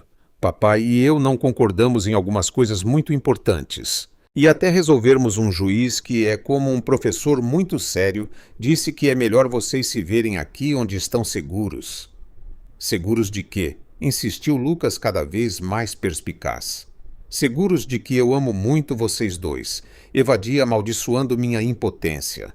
Naquela noite, depois de colocá-los para dormir na casa da minha irmã, liguei para Valente. As visitas são um erro. Ele está fazendo uma lavagem cerebral neles. Está dizendo que tudo é normal, que é só um problema entre nós. Ele está ganhando eles. Senhora Herrera é o regime que o juiz considerou proporcional. É mais do que muitos conseguem numa primeira audiência. Devemos usá-lo a nosso favor. A nosso favor. Como? A Pilar, a supervisora. É de confiança. Já trabalhei com ela antes. Ela toma notas exaustivas. Se ele disser algo inapropriado, se pressionar as crianças com perguntas sobre saúde, se mencionar o Miguel, tudo fica registrado. Esses relatórios podem ser cruciais para a próxima audiência, onde pediremos a suspensão total das visitas. Fez uma pausa. Além disso, recebi notícias do juízo criminal. O juiz aceitou a denúncia. Foi aberta uma peça separada. É um passo importante. E o que isso significa? Que vão investigar de verdade? Significa que um promotor e a polícia judicial vão revisar as provas. Vão intimar Antônio a depor e, com sorte, vão intimar Isabel Soriano. É aí que podemos pressionar mais. Se a declaração dela for sólida, se ela não voltar atrás. Lembrei-me de Isabel assustada com seu filho doente nos braços. Ela tem medo. Antônio a controla através do dinheiro para os tratamentos de Miguel. Por isso temos que oferecer-lhe uma alternativa. E rápido. Valente pigarreou. Estive investigando. Existe uma fundação, a ProRim, que cobre tratamentos e busca doadores para casos de extrema necessidade. Se pudéssemos garantir que Miguel entre nesse programa com uma contribuição financeira anônima da sua parte, por exemplo, daríamos a Isabel um salva-vidas e tiraríamos de Antônio sua principal arma de coação sobre ela. A ideia era boa, brilhante até, mas exigia dinheiro. O dinheiro de Antônio estava bloqueado em contas conjuntas, sujeito ao embargo preventivo do divórcio. Eu tinha minhas economias, não muitas. Quanto? Não se trata apenas de dinheiro, trata-se de conexões. Tenho um contato nessa fundação. Podemos acelerar o processo, mas preciso que Isabel coopere plenamente. Precisamos que ela declare sem rodeios que Antônio lhe propôs o plano de usar seus filhos como doadores. Precisamos que ela entregue as cartas originais que ponha sua versão por escrito, com detalhes datas. Vou ter que ir vê-la de novo. Desta vez não vá sozinha. Leve alguém e vá preparada para oferecer-lhe um acordo concreto proteção em troca de seu testemunho. No dia seguinte, deixei as crianças com Helena e, acompanhada de Lúcia, dirigi novamente para Salvador. Desta vez a viagem pareceu eterna. Não era apenas raiva o que eu sentia. Era uma espécie de luto acelerado pela vida que eu havia perdido e um medo surdo e constante pela que eu tinha que construir. Isabel nos abriu a porta mais rápido. Parecia ter envelhecido 10 anos em uma semana. Miguel estava no sofá pálido e com os olhos vidrados. Ele teve uma crise ontem à noite, disse-nos sem preâmbulos enquanto servia água. Tive que ir para a emergência. Antônio pagou a conta claro. Depois me ligou. Estava furioso. Pela denúncias, perguntei. Por tudo. Por traí-lo, por falar com você, por colocar o Miguel em perigo. Mordeu o lábio. Disse que se eu não me calasse, se não negasse tudo, ele lavava as mãos, que o Miguel podia apodrecer numa lista de espera. E desligou. Lúcia e eu trocamos um olhar. Era ainda pior do que temíamos. Antônio estava disposto a usar seu próprio filho doente como refém. Essa é a verdadeira face dele, Isabel? Disse Lúcia com seu tom direto de advogada. Um homem que usa a saúde do filho para chantagear. Você não lhe importa. Miguel não lhe importa. Só lhe importa sua própria redenção, sua farsa. E o que vocês querem que eu faça? Perguntou Isabel desabando numa cadeira. Que o condenem. E depois o Miguel morre num hospital público. Temos uma alternativa, eu disse. E lhe contei o plano de Valente sobre a fundação. Vi uma faísca de esperança minúscula e temerosa acender-se em seus olhos. Mas precisamos da sua ajuda. Precisamos da sua declaração oficial perante um juiz. E precisamos das cartas originais. As cartas. Ele me pediu para destruí-las. Disse que eram perigosas. E você o fez? Ela balançou a cabeça. Não consegui. Estão na casa da minha mãe em Sergipe, escondidas. Lúcia tirou um documento de sua pasta. Esta é uma proposta de colaboração. Em troca do seu testemunho completo e da entrega das provas originais, a senhora Herrera se compromete a fazer uma doação à Fundação ProRim para que Miguel entre como caso prioritário. Além disso, nossos advogados gestionarão uma ordem de proteção para você e para Miguel baseada nas coações de Antônio. Isabel leu o documento com as mãos trêmulas. E se, apesar de tudo, Miguel não conseguir um rim a tempo? Estaremos lutando contra o tempo, admiti, sem adoçar, mas lutando legalmente com todas as da lei, não na sombra e com o medo no pescoço. E lhe prometo uma coisa, Isabel, eu não vou abandoná-la. Ao contrário dele. Foram as palavras certas, as palavras de uma mãe para outra. As lágrimas rolaram por suas bochechas sem fazer barulho. Ela assentiu. De acordo. Farei o que tiver que ser feito. Mas quero a ordem de proteção primeiro e quero que Miguel já esteja no programa da Fundação antes de eu depor. Justo, disse Lúcia. Faremos as duas coisas em paralelo. Hoje mesmo contatamos a Fundação. Amanhã sua advogada, que será uma colega minha de Salvador, apresentará o pedido de proteção. E assim que estiver ativa, você depõe. Enquanto Lúcia fazia ligações, aproximei-me do sofá onde Miguel dormitava. Ajeitei o cobertor. Era um menino. Apenas um menino doente preso no fogo cruzado dos adultos. Não podia odiá-lo, não podia temê-lo. Ele era tão vítima quanto meus filhos. Ele vai ficar bem, murmurou Isabel observando-me. Vamos fazer todo o possível, respondi.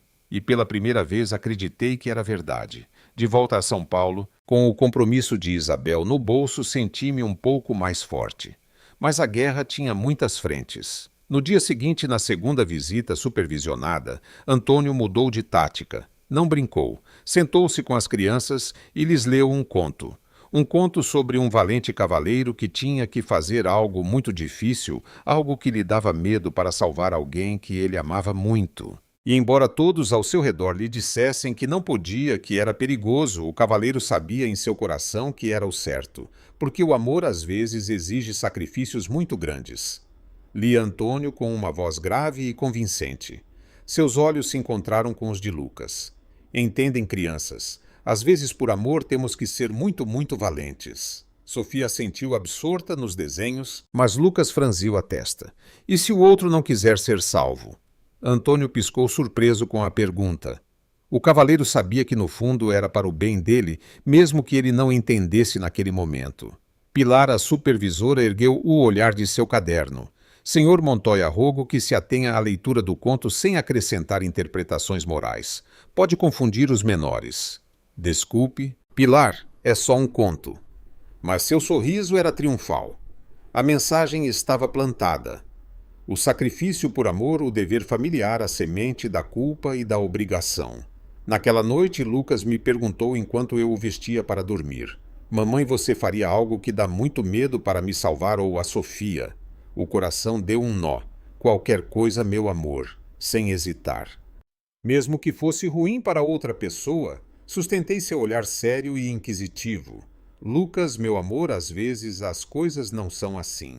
Às vezes o que parece um sacrifício por amor é na verdade algo egoísta e ruim.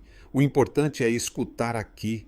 Pus a mão sobre seu peito e também aqui na cabeça dele.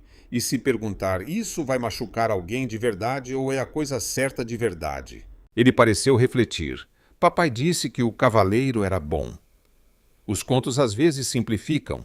Na vida real é mais complicado. E a mamãe sempre vai estar aqui para te explicar, tá bom? Ele assentiu, mas a dúvida não se apagou de seus olhos. Antônio estava ganhando terreno no campo de batalha, mais importante à mente dos meus filhos. 2 dias depois, Valente me convocou a seu escritório. Tinha notícias. Isabel depôs ontem perante o juiz de instrução. Entregou as cartas originais. Seu testemunho foi devastador.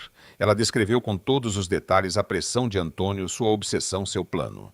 Mencionou o nome de um médico, um nefrologista de um hospital particular de Salvador com quem Antônio estivera conversando sobre a logística de um transplante entre menores não emancipados. Era a peça que nos faltava, um cúmplice médico, e o juiz ordenou a intimação desse médico e, o mais importante, intimou Antônio a depor como réu na próxima semana. Não como testemunha, como réu. Finalmente, era a virada de que precisávamos. E as medidas? Podemos pedir agora que suspendam as visitas. Vamos tentar. Com a declaração de Isabel e a iminente declaração de Antônio como réu, temos argumentos de peso para pedir ao juiz de família que revise as medidas cautelares. Apresentaremos a petição amanhã. Ao sair do escritório de Valente, o celular vibrou. Era um número desconhecido. Atendi. Marina. A voz de Antônio grave e sem sua habitual fachada de calma retumbou em meu ouvido. Está feliz? Conseguiu que me tratem como um criminoso? Que arraste o nome dos meus filhos pelos tribunais. Você só tem que responder por seus atos, Antônio. Seus atos? Não eu. Meus atos foram os de um pai desesperado. Você foi a vingativa a que quer destruir tudo. Mas escute bem. Sua voz baixou a um sussurro carregado de veneno. Você não vai ganhar. Pode ter seus advogados, os juízes, aquela vagabunda da Isabel, mas eles são meus filhos. Meu sangue. E no final o sangue é mais forte que todos os seus papéis. Você vai ver. Desligou. Não era uma ameaça explícita. Era algo pior. Uma promessa. Uma promessa de que, de um jeito ou de outro, dentro ou fora da lei, ele não se renderia. A batalha legal continuava, mas eu sabia com um frio que me gelou o sangue que a guerra real, a guerra suja e pessoal acabara de começar. E desta vez não haveria testemunhas nem supervisores. A sala de audiências do 5º Tribunal Criminal de São Paulo estava imersa num silêncio carregado. Não era o silêncio expectante do início, mas o silêncio pesado e fatigado de um combate que durara meses e chegava ao fim. Eu estava sentada no banco reservado à acusação particular com Lúcia à minha direita e Valente à minha esquerda. À nossa frente, na mesa da defesa, Antônio e seu advogado Neves pareciam esculpidos em pedra. Antônio envelhecera. Seu terno ainda impecável parecia um pouco largo. Os meses de processo de depoimentos de ver sua vida privada, exposta em laudos forenses e perícias médicas, haviam deixado marcas. Mas seus olhos, aqueles olhos que eu amara, e que agora só conseguia olhar com um arrepio de horror, conservavam a mesma intensidade fria, o mesmo foco de aço. O promotor, um homem de semblante austero, estava terminando suas alegações finais. E por tudo isso sustentamos que o Sr. Antônio Montoya Silva incorreu de maneira continuada e premeditada em um crime de coação grave contra sua esposa, Dona Marina Herrera, e em um crime de violação de segredo ao acessar e utilizar dados médicos sensíveis de seus filhos menores sem consentimento. Mas, acima de tudo, e este é o cerne da acusação, sustentamos que ele idealizou, planejou e começou a executar os atos necessários para a comissão de um crime de lesão corporal gravíssima por transplante ilegal de órgão em concurso ideal com um crime contra a integridade moral dos menores. Ele tinha a intenção, tinha o plano e deu os passos necessários. Que a doença de seu outro filho Miguel seja um fato trágico não justifica nem isenta a monstruosidade de sua solução. A juíza, uma mulher de idade indefinida e olhar impenetrável por trás de óculos de armação fina, fez um gesto com a cabeça. Obrigada, doutor promotor. Doutor Neves, a vez da defesa. O advogado de Antônio levantou-se com sua segurança habitual. Meritíssima, o que vivemos nesta sala é uma tragédia, sim, mas uma tragédia amplificada e distorcida pelo rancor.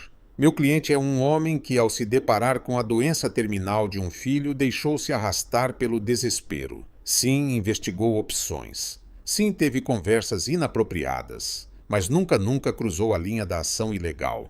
Não há uma autorização de transplante assinada, não há uma consulta hospitalar agendada, não há uma extração.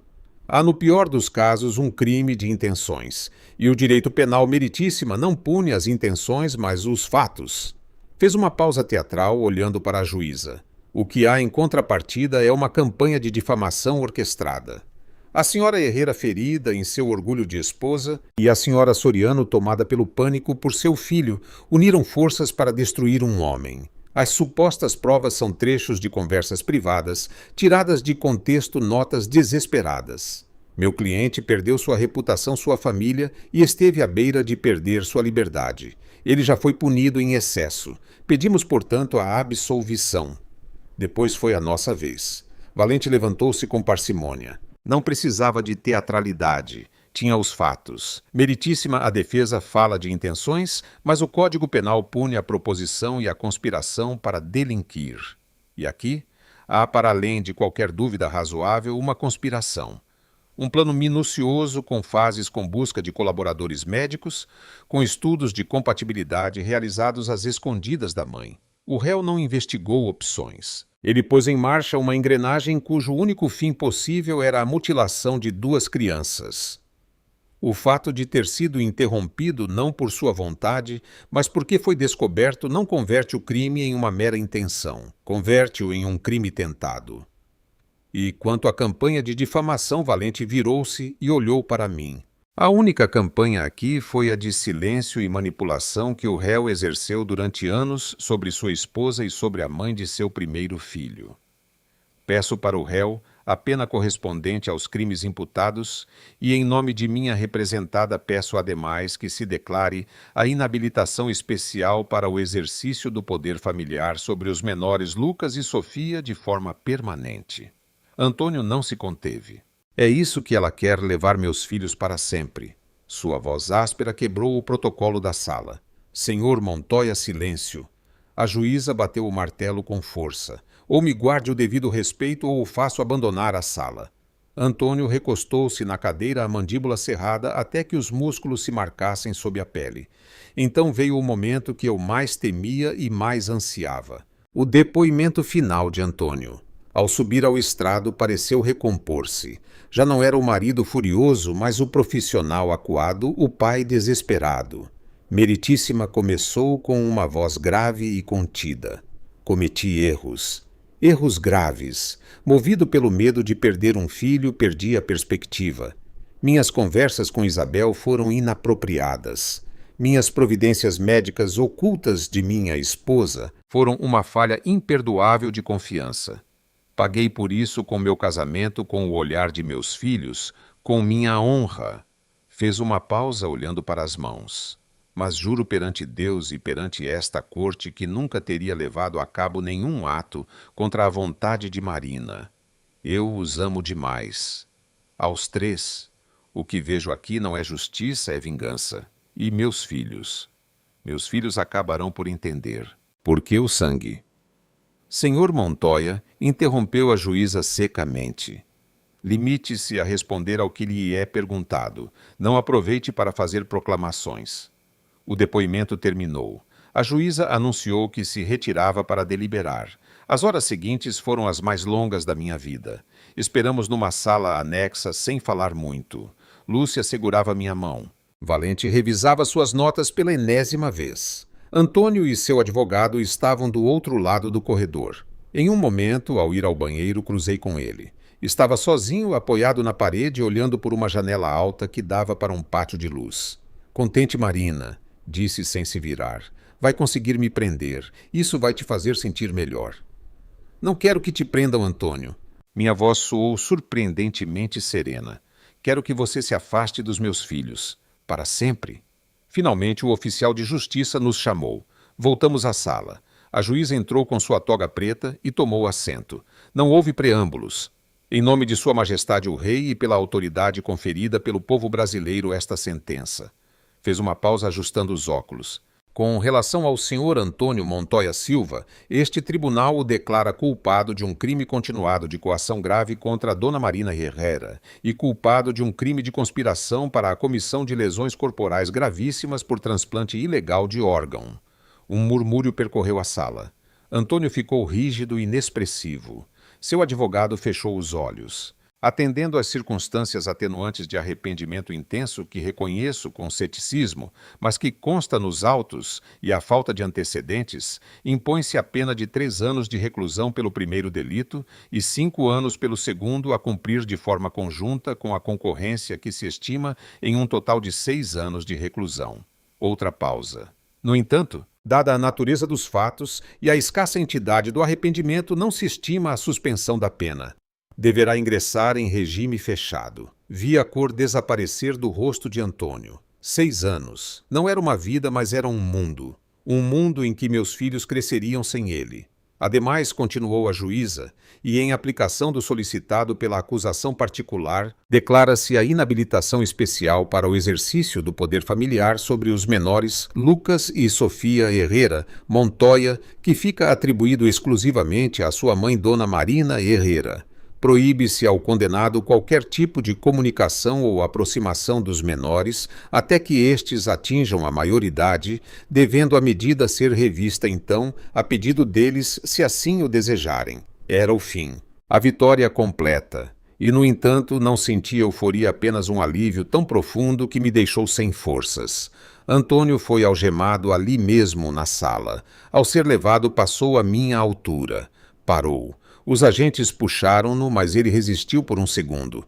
Nossos olhares se encontraram pela última vez. Já não havia fúria nem desprezo. Apenas um vazio absoluto e algo mais, algo que eu nunca lhe vira. Derrota.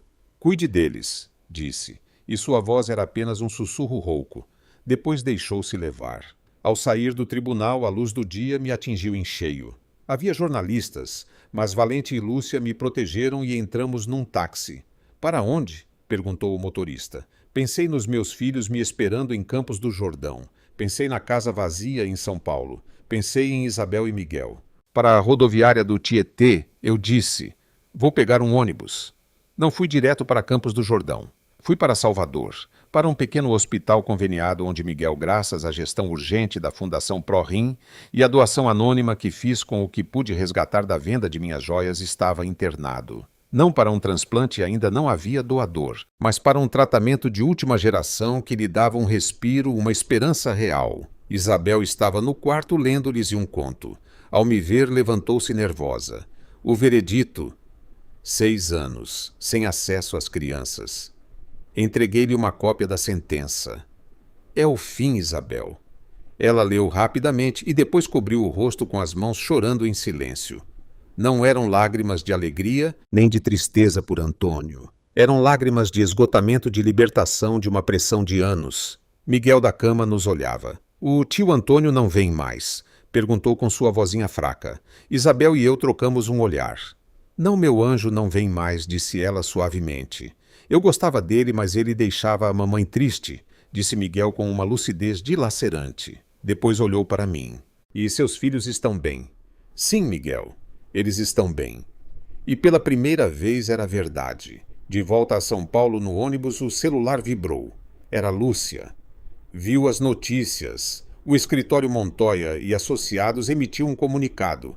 Expulsaram o Antônio da sociedade. Distanciamento total. O pai dele renunciou à presidência. O mundo dele está desmoronando, Marina. Não é o meu mundo, Lu. Respondi olhando pela janela os campos que passavam velozes. O meu está prestes a começar. Naquela noite abracei Lucas e Sofia no pequeno quarto da casa da minha irmã.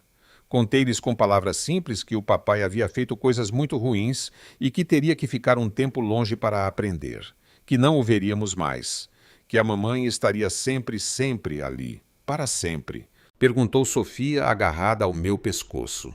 Para sempre, sussurrei. Um mês depois, alugamos um apartamento pequeno, mas iluminado, num bairro tranquilo, perto da casa de Helena. Eu retomei meu trabalho como designer gráfica em home office. A vida era austera, mas era nossa. E era tranquila. Os pesadelos foram se espaçando. Às vezes, Lucas me perguntava sobre Antônio. Outras, Sofia sonhava com ele. Mas com o tempo, as perguntas se tornaram menos frequentes, os sonhos mais difusos. Um ano após a sentença, recebi uma carta do centro penitenciário. Não a abri por dias. Quando finalmente o fiz, era breve. Antônio pedia não o perdão, mas que um dia, quando as crianças fossem mais velhas, eu lhes contasse a sua versão. Rasguei-a. Não havia versões. Havia apenas fatos. E os fatos nos haviam libertado. Numa tarde de primavera, passeando com as crianças pelo parque, o celular tocou. Era Isabel. Sua voz soava diferente. Viva! Marina, eles têm um doador cadavérico compatível. É para depois de amanhã. É uma chance. Fui para Salvador. Sentei-me com ela na sala de espera durante as longas horas da intervenção. Não falamos muito. Não era preciso.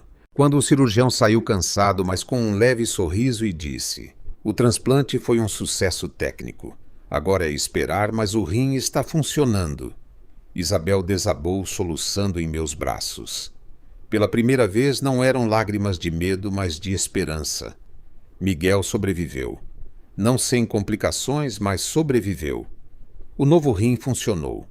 A vida, aquela vida que Antônio quis controlar e dirigir como um tabuleiro de xadrez, encontrou seu próprio caminho. Torpe, incerto, mas real. Hoje, sentada no banco de um parque, vendo Lucas e Sofia, já com 8 anos, rir e correr penso na Marina de 2 anos atrás. A mulher ingênua, a esposa confiante. Essa mulher morreu no consultório do Dr. Gomes. A que está aqui agora é outra, mais forte, mais cicatrizada e mais livre. Às vezes, em dias muito claros, lembro-me da frase de Antônio: o sangue é mais forte. Ele se enganou. Não é o sangue. É o amor. O amor que não possui, que não exige, que não mutila. O amor que protege, que solta, que permanece. Lucas vem correndo com o rosto corado. Mamãe, mamãe, eu subi na árvore mais alta. Enxugo o suor de sua testa. Você tem que ter cuidado, meu anjo. Eu sei, mas sou corajoso, diz ele com seus olhos brilhando. Os olhos de seu pai, mas com uma luz que eu nunca vi nele. Uma luz sem sombras. Sim, meu filho, você é corajoso. E eu também, finalmente. Eu também.